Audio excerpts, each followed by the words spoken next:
এখন একাদশ শ্রেণীর ছাত্রছাত্রীদের স্বাগত জানাই। আজকের মূলত আলোচনা হলো কঠিন পদার্থের তড়িৎ ধর্ম। তোমরা দৈনন্দিন জীবনে দেখেছো যে ধাতব পরিবাহীতে কিভাবে তড়িৎ পরিবহন ঘটে। আসলে ওই ধাতব পরিবাহীর মধ্যে অসংখ্য চিত্রে যেমন দেখানো হচ্ছে, গ্যাস অণুর মতোই এরকম মুক্ত বা ফ্রি ইলেকট্রনস থাকে।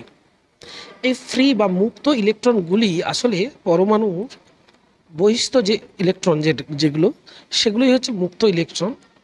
তো এই মুক্ত ইলেকট্রন বা পরমাণুর বহিস্থ ইলেকট্রন, সেগুলো মূলত পরমাণুর উষ্ণতা বৃদ্ধির সঙ্গে সঙ্গে তাদের একটা গড় গতিশক্তি বৃদ্ধি পায়।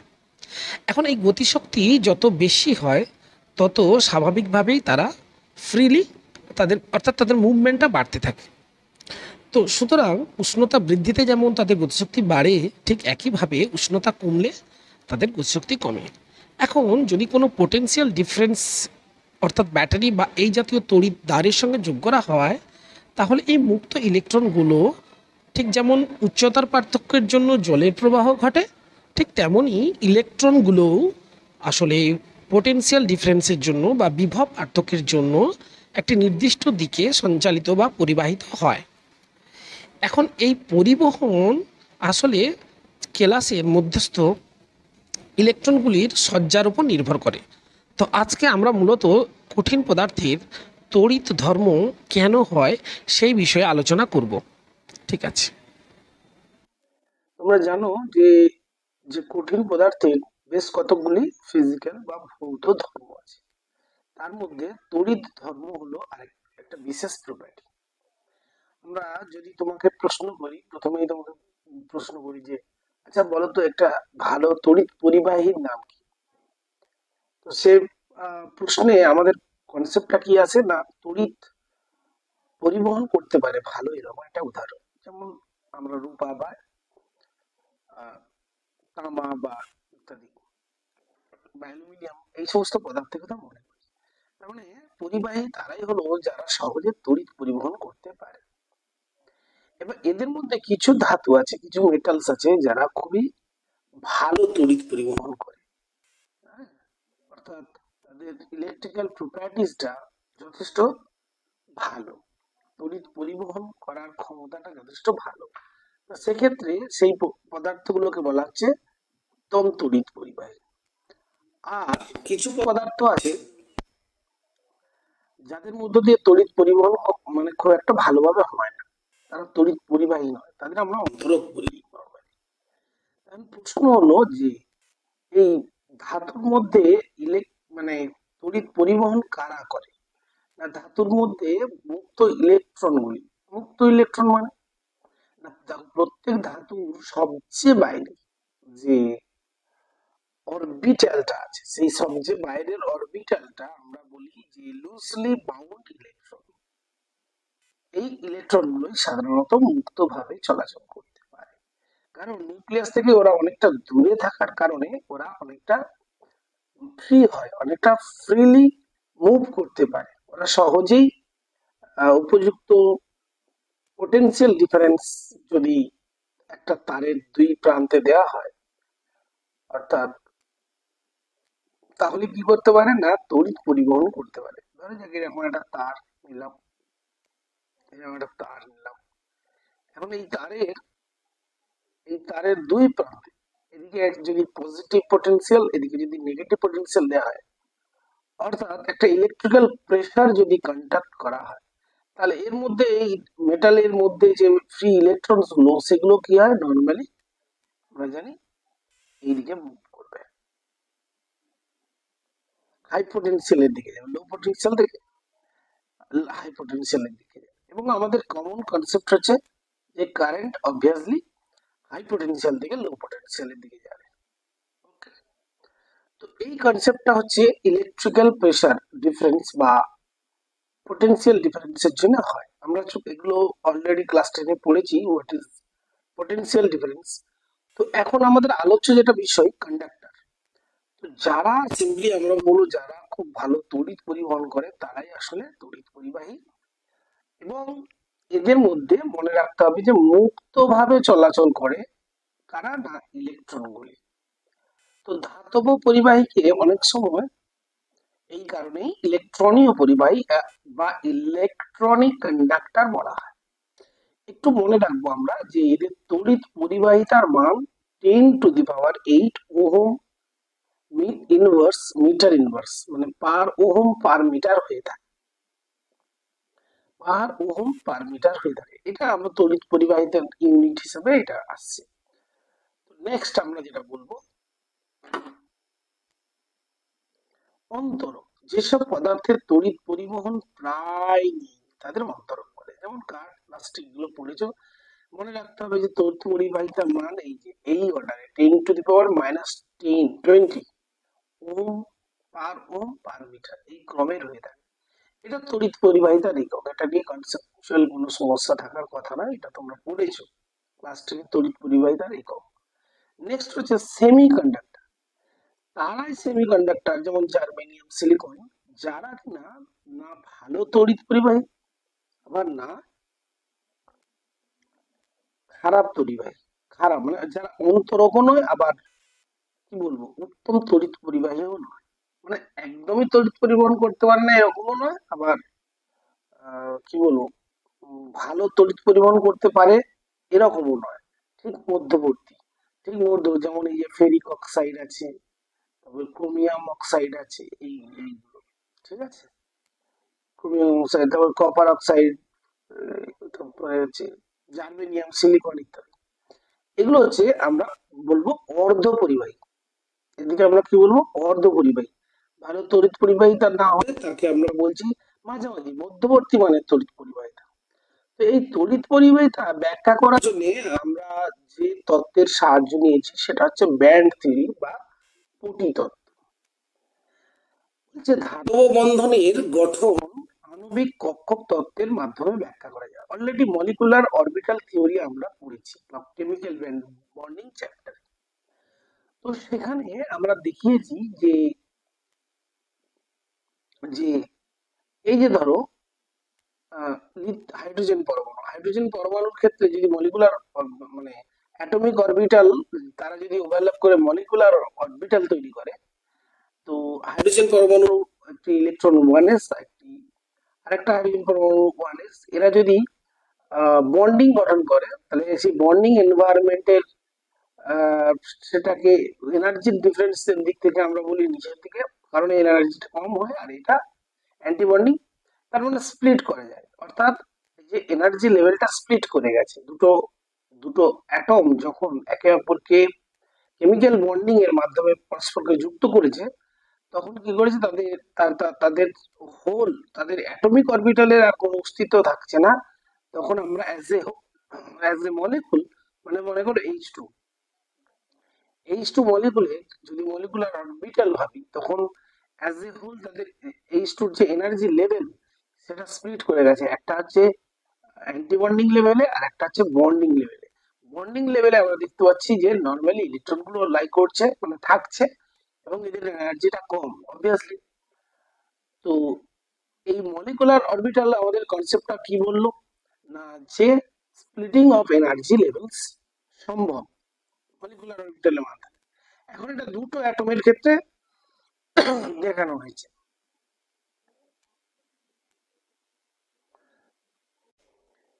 ঠিক একইভাবে যদি যদি এরকম আমরা লিথিয়াম পরমাণুর ক্ষেত্রে ভাবি, দেখো লিথিয়াম পরমাণুতে আমরা জানি 2s এর একটা ইলেকট্রন আছে। একইভাবে আরেকটি লিথিয়াম পরমাণু তাতেও 2s একটা ইলেকট্রন আছে, তাহলে এরাও যদি বন্ডিং এমও গঠন করে তখন এনার্জি লেভেলটা এইভাবে স্প্লিট হবে এবং অ্যান্টি বন্ডিং এনার্জি লেভেলটা এইভাবে স্প্লিট হবে, অর্থাৎ তাদের মধ্যে একটা কিন্তু গ্যাপ তৈরি হয়েছে। এটাই বলছি এনার্জি গ্যাপ, মানে এনার্জি ডিফারেন্স তৈরি হচ্ছে। এখন যদি এরকম দুটি লিথিয়ামের পরিবর্তে একটা একটা যদি মলিকুলার লেভেলে আমরা ভাবি, যদি দুটো অ্যাটম না ভেবে যদি একটা তারের মধ্যে ভাবি, তারের মধ্যে তো অসংখ্য লিথিয়াম পরমাণু থাকে তাই না? তো দেখো তাহলে অসংখ্য লিথিয়াম পরমাণু, আমি আমি Li2 এর জায়গায় আমি এলআই মনে করো আমি বললাম 1,00,000 1 lakhs, তাহলে এই Li 1 lakhs অ্যাটম একে অপরের আর দ্বারা যে মলিকুলার অরবিটালটা গঠন করবে সেখানে কি হবে না অসংখ্য কি বলবো ব্যান্ড তৈরি, মানে অসংখ্য ইলেকট্রনিক এই যে এনার্জি লেভেলের গ্যাপটা তৈরি হবে। কিরকম গ্যাপটা তৈরি হবে? মনে করো এরকম ভাবে বলছি যে দুটোর জন্য তৈরি হচ্ছে এরকম গ্যাপ, তাহলে আরো দুটো এলে তাদের জন্য একটা বন্ডিং গ্যাপ, একটা অ্যান্টি বন্ডিং গ্যাপ, আরো দুটো এলে তার জন্য একটা বন্ডিং গ্যাপ, একটা অ্যান্টি বন্ডিং গ্যাপ। এরকম যদি অসংখ্য এলআই পরমাণু কি করে অ্যাটমিক অরবিটাল, মলিকুলার অরবিটালে আমরা যদি কনসেপ্টটা নিয়ে আসি, তাহলে তাদের দেখা যাচ্ছে কি একটা নিচের দিকে বন্ডিং এনার্জি লেভেল গ্যাপ আর একটা হচ্ছে অ্যান্টি বন্ডিং এনার্জি লেভেল তৈরি হচ্ছে, মাঝখানে একটা কিন্তু গ্যাপ তৈরি হয়ে যাচ্ছে। তার মানে এই অসংখ্য লিথিয়াম পরমাণু দ্বারা সৃষ্ট মলিকুলার অরবিটালের যে এনার্জি লেভেল, মানে মানে মলিকুলার মানে বলে অ্যান্টিবন্ডিং যে মলিকুল, অ্যান্টিবন্ডিং যে মলিকুলার যে লেভেলটা, সেটা একটা ব্যান্ড দিয়ে আমরা ভাবতে পারি। আর বন্ডিং যে এনার্জি লেভেল, সে বন্ডিং এনার্জি লেভেল, সেটাকে আমরা একটা ব্যান্ড দিয়ে ভাবতে পারি। এটা একটা ব্যান্ড ভাবলাম, এটা একটা লোয়ার এনার্জি ব্যান্ড ভাবলাম, এটা হচ্ছে হায়ার এনার্জি ব্যান্ড, মাঝখানে কিন্তু একটা গ্যাপ থেকে যাচ্ছে, তাই না? এখন এরকমও হতে পারে যে একটা ব্যান্ড আর একটা ব্যান্ডের সঙ্গে এদের এদের এনার্জি লেভেলটা যদি খুব কম মানে এনার্জির গ্যাপটা যদি খুব কম হয়, তাহলে একে অপরের উপর ওভারল্যাপও করতে পারে। যেমন আমরা ম্যাগনেসিয়ামের ক্ষেত্রে দেখেছি, ম্যাগনেসিয়ামের ক্ষেত্রে, ঠিক আছে? তো এটা একটু দেখিয়ে দিই তোমাদের।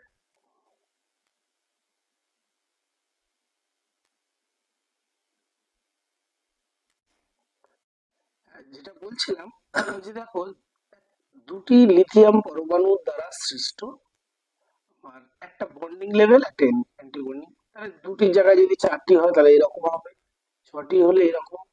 এবং অসংখ্য যদি লিথিয়াম অ্যাটম যদি পরস্পর এমো তৈরি করে, তাহলে তাদের এনার্জি বন্ডিং এমোটা এই নিচের দিকে হবে আর অ্যান্টি বন্ডিং এমোটা উপর দিকে হবে, মাঝখানে একটা এনার্জি গ্যাপ। তো এই হলো এইটাকে এই টোটাল এরকম অসংখ্য লিথিয়াম পরমাণু যদি কোটি বা তার চেয়ে বেশি হয়, তাহলে এইটাকে আমরা বলছি একটা এনার্জি ব্যান্ড, এটাকে একটা বলছি এনার্জি ব্যান্ড, ঠিক আছে? তো লিথিয়াম পরমাণুর ক্ষেত্রে 2s কক্ষক অর্ধপূর্ণ থাকায় এটা 2s শক্তি ব্যান্ড। আমরা দেখলাম কি একে অপরের সঙ্গে ইন টাচ, এর মধ্যে কোনো গ্যাপিং সেরকম থাকছে না, প্রায় কাছাকাছি চলে আসছে। এবার যেটা আমরা বলতে চাইছি যে দেখো যদি যদি এরকম এরকম হয় ধরো, হ্যাঁ, ব্যান্ড তত্ত্বের সাহায্যে আমরা আর আর অন্য অন্য এই যেটা দেখাতে যাচ্ছি, এই যে দেখো এখানে দেখো, দেখো লিথিয়াম সোডিয়াম কপার এদের ক্ষেত্রে ভ্যালেন্স বন্ডটা যেরকম হচ্ছে এদের মধ্যে কোনো গ্যাপ নেই, কিন্তু কিছু কিছু পরমাণু আছে যাদের উপরের ব্যান্ড আর এই নিচের ব্যান্ড ওভারল্যাপ করে গেছে। তাহলে সেক্ষেত্রে দেখো, সেক্ষেত্রে ইলেকট্রন দ্বারা পূর্ণ যে ইলেকট্রন, মানে ইলেকট্রন গুলো সহজে কি করতে পারে এই ফাঁকা পরিবাহী ব্যান্ডে চলে যেতে পারে। ইলেকট্রন দ্বারা পূর্ণ এই ব্যান্ড গুলোকে আমরা বলছি ভ্যালেন্স ব্যান্ড, আর এটা হচ্ছে ফাঁকা।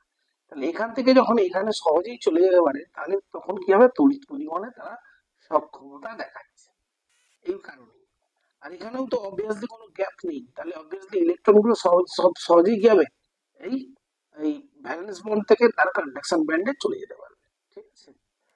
এই কনসেপ্টটা এখানে আমাদের দরকার ছিল।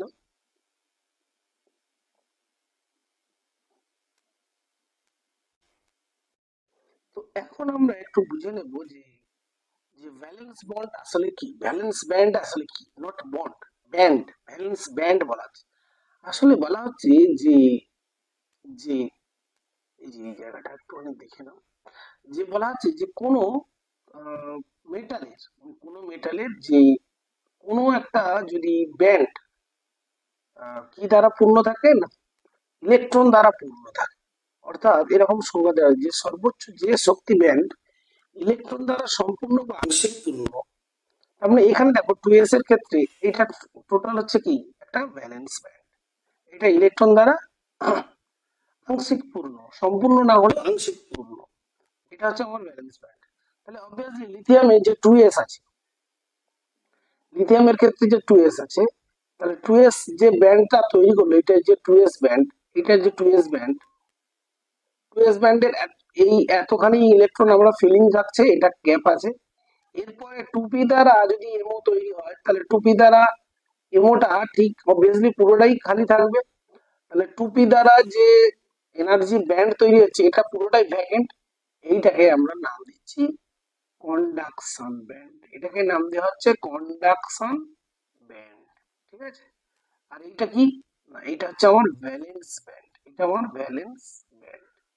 তাহলে দেখো ইলেকট্রন গুলো যদি ভ্যালেন্স ব্যান্ড থেকে কন্ডাকশন ব্যান্ডে সহজে যেতে পারে, তাহলে কি হবে না, সেই ধাতুটা তড়িৎ পরিবাহী হবে। এখন এই গ্যাপটা হচ্ছে একটা ফ্যাক্টর। গ্যাপটা যদি কম হয়, তাহলে সহজেই ইলেকট্রন সামান্য মানে পরিবেশের উষ্ণতাতেই শক্তি সংগ্রহ করে এখানে মুভ করতে পারে। কিন্তু এই গ্যাপটা যদি বেশি হয়, নিষিদ্ধ অঞ্চল এটাকে বলা হয়, এই গ্যাপটা দুটো ব্যান্ডের মধ্যে, কন্ডাকশন আর ভ্যালেন্স ব্যান্ডের মাঝখানে এই যে গ্যাপটা, এই গ্যাপটা যদি খুব বেশি হয়, তখন ইলেকট্রন আর মুভ করতে পারে না, তখনই তারা অন্তরক হয়। এই হচ্ছে ব্যান্ড থিওরির কনসেপ্ট। আশা করি তোমরা বুঝতে পেরেছো খানিকটা। এখন ব্যান্ড তত্ত্বের সাহায্যে কঠিন পদার্থের আমরা তড়িৎ পরিবহনের কিছুটা যদি ব্যাখ্যা আমরা জানতে চাই, তাহলে কি বলবো, মানে কিছুটা আমরা ব্যাখ্যা করব। তো দেখো, প্রথমেই বলি কিছু কঠিন পদার্থ যেমন লিথিয়াম, সোডিয়াম, সিলভার, কপার, এরা তো আমরা ধাতব পরিবাহী বলেই এর দিকে জানি। তো আমি লিথিয়ামের ক্ষেত্রে অলরেডি আলোচনা করছি। যদি সোডিয়ামের ক্ষেত্রেও বলতাম, তাহলে সোডিয়ামের ক্ষেত্রে কি বলতাম, না সোডিয়ামের ক্ষেত্রে লক্ষ্য করো, সোডিয়ামের ক্ষেত্রে 3s, এই ব্যান্ডটা 3s দ্বারা যে ব্যান্ড তৈরি হবে, সেই ব্যান্ডটা আমার হচ্ছে পার্সিয়ালি ফিল্ড, এবং এটা হচ্ছে আমার ভ্যালেন্স ব্যান্ড।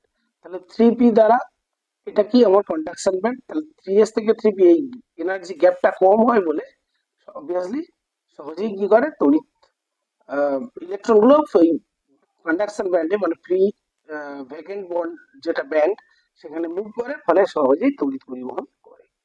ঠিক আছে। তো যেটা বলছিলাম, ঠিক একইভাবে সোডিয়াম, সিলভার এই একই কন্ডিশন। কিন্তু কিছু ধাতু আছে যেমন ম্যাগনেসিয়াম, জিঙ্ক, এদের ভ্যালেন্স ব্যান্ড ইলেকট্রন দ্বারা পূর্ণ থাকে, এবং ফাঁকা যে পরিবাহী ব্যান্ড একে অপরের সঙ্গে কি করে, মানে আহ উপরিপাতিত হয়। এই উপরিপাতিত অংশ থাকার কারণে ফলে এখান থেকে এখানে মুভ করার আর কোনো অতিরিক্ত শক্তির প্রয়োজন নেই, ফলে ইলেকট্রন গুলো খুব সহজেই চলে যেতে পারে। তাই এদের পরিবাহিতা যথেষ্ট বেশি, এদের পরিবাহিতা যথেষ্ট উচ্চমানের হয়। তো এবার আমরা যেটা আলোচনা করবো, দেখো অন্তরক পদার্থের ক্ষেত্রে, অন্তরক পদার্থের ক্ষেত্রে দেখো দেখানো হচ্ছে কন্ডাকশন ব্যান্ড, আর এটা ভ্যালেন্স ব্যান্ড। এখান থেকে দেখো একটা গ্যাপটা লার্জ হওয়ার জন্য কি হচ্ছে, ইলেকট্রন গুলো যে পারিপার্শ্বিক যে অ্যাটমসফিয়ারিক টেম্পারেচার, সেখান থেকে পর্যাপ্ত শক্তি পায় না, ফলে এখানে মুভ করতে পারে না। সেই কারণেই এরা নর্মালি কি অন্তরক, ইনসুলেটর আমরা বলি, ইনসুলেটর। ইনসুলেটরের সিম্পল আমরা কারণ কি বলবো, না ভ্যালেন্স ব্যান্ড থেকে ইলেকট্রন কন্ডাকশন ব্যান্ডে কি করতে পারে না, তাদের উত্তরণ ঘটে না, অর্থাৎ তারা সেখানে জাম্প করতে পারে না। সিম্পল এই কারণটা আমরা একটু মনে রাখবো। নেক্সট দেখো, আমরা যেটা এই চ্যাপ্টারের সবচেয়ে ইম্পর্টেন্ট পার্ট, সেটা হলো অর্ধ পরিবাহী তড়িৎ পরিবহন। সেটা আমরা একটু আলোচনা করবো। অর্ধ পরিবাহী বলতে যাদের তড়িৎ পরিবহন ক্ষমতা মধ্যমানের। তো সেক্ষেত্রে কি হয়, না এই যে মানে নিষিদ্ধ অঞ্চল বা ফরবিডেন জোনটা খুব কম হয়, ফলে এই ভ্যালেন্স ব্যান্ড থেকে কন্ডাকশন ব্যান্ডে ইলেকট্রন গুলো সহজেই পৌঁছাতে পারে, সহজেই পৌঁছাতে পারে। এই হচ্ছে মোদ্দা কথা, এই হচ্ছে কনসেপ্ট। এখানে পারিপার্শ্বিক উষ্ণতা যদি কম হয়, নিম্ন উষ্ণতা হয়, তাহলে সেক্ষেত্রে ইলেকট্রন গুলো এখানে মুভ করার ক্ষেত্রে কি হয়, তাদের অসুবিধা হয় বা কম সংখ্যক ইলেকট্রন মুভ করে। এর ফলে এদের তড়িৎ পরিবাহিতা নিম্নমানের তখন হয়ে থাকে। কিন্তু যখন উষ্ণতা বাড়াতে থাকা হয়, তখন কি হয়, বেশি সংখ্যক ভ্যালেন্স ব্যান্ড থেকে ইলেকট্রন ওই কন্ডাকশন ব্যান্ডে জাম্প করে, এবং সেই কারণে তাদের কি হয়, না তড়িৎ পরিবহন ক্ষমতা বাড়তে থাকে। এই জন্যই বলা হয় যে উষ্ণতার উপর অর্ধ পরিবাহীর একটা কি আছে, না তড়িৎ পরিবাহিতা বৃদ্ধি বা হ্রাস ঘটে। অর্থাৎ আমরা এটা বলতে পারি যে উষ্ণতা যত বাড়বে, তত তড়িৎ পরিবাহিতাও বাড়বে। কাদের ক্ষেত্রে, অর্ধ পরিবাহীর ক্ষেত্রে। তড়িৎ ক্ষেত্রের উপস্থিতিতে পরিবাহী ব্যান্ডে স্থানান্তরিত এই ইলেকট্রনগুলি মুক্তভাবে কঠিন পদার্থের এক স্থান থেকে অন্য স্থানে সহজে বিচরণ করে, ফলে পদার্থের তড়িৎ পরিবাহী হয়, পদার্থটি তড়িৎ পরিবাহী হয়। আর এইখানটা একটুখানি মনে রাখবো, উষ্ণতা, উষ্ণতা, ইয়েস, উষ্ণতা একটা বিরাট ফ্যাক্টর।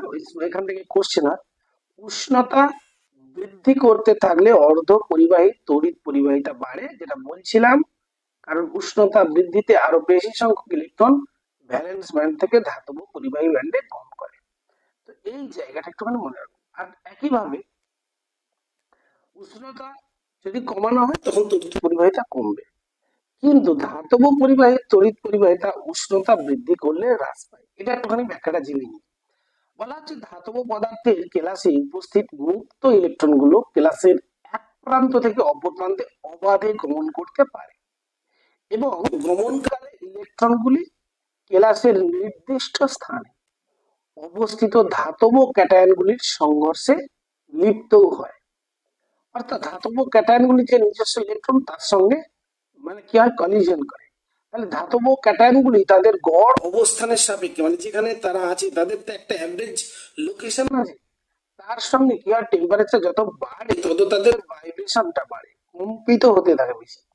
এখন উষ্ণতা যদি বেশি করা হয়, এই কম্পনের মাত্রা বেশি হয়, ফলে যারা মুভিং ইলেকট্রন তার সঙ্গে প্রেজেন্ট যে মেটালিক যে মেটালের যে আউটার মোস্ট যে ইলেকট্রন তার সঙ্গে ক্যাটায়ন গুলির ধাতব ক্যাটায়ন গুলির সংঘর্ষ আরো বেশি হতে থাকে। অর্থাৎ বাধা বেশি হয়, রোধ বেশি হতে থাকে।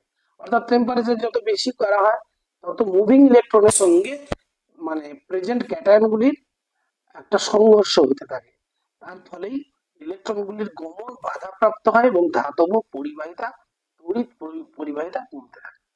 এটা একটু মাথায় রাখবো, ঠিক আছে।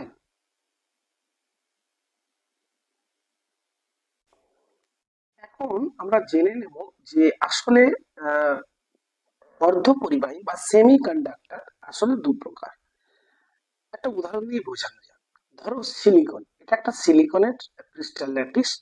এই নেটওয়ার্কের মধ্যে আমরা দেখতে পাচ্ছি যেমন কার্বন, যেমন সিলিকন, এদের ভ্যালেন্স ইলেকট্রন কত, নরমালি 4 হয়। দেখো সিলিকনের এটা একটা ইলেকট্রন, সিলিকনের ওদিকে একটা ইলেকট্রন আছে, সিলিকনের এখানে একটা ইলেকট্রন আছে, প্রত্যেকটার একটা নিজস্ব, এবং এই ইলেকট্রনটা এই সিলিকনের, ঠিক আছে। ঠিক একইভাবে এই ইলেকট্রনটা কিন্তু এই সিলিকনের, এই ইলেকট্রনটা কিন্তু তাহলে প্রত্যেকের ইলেকট্রন শেয়ার করে এই বন্ডিংটা তৈরি হয়েছে। এখন যদি আমি ভাবি যে এই দুটি ইলেকট্রন, একটি এই সিলিকনের, একটি অবভিয়াসলি এই সিলিকনের, তার মানে কি এরা একে অপরের সঙ্গে কোভ্যালেন্ট বন্ডিং এ যুক্ত। কোনো কারণে আমরা যদি এই সিলিকনটাকে রিমুভ করে এখানে একটা ডোপ করি, কোনো একটা ইমপিউরিটি ডোপ করি, সেই ইমপিউরিটির নাম মনে করো ফসফরাস।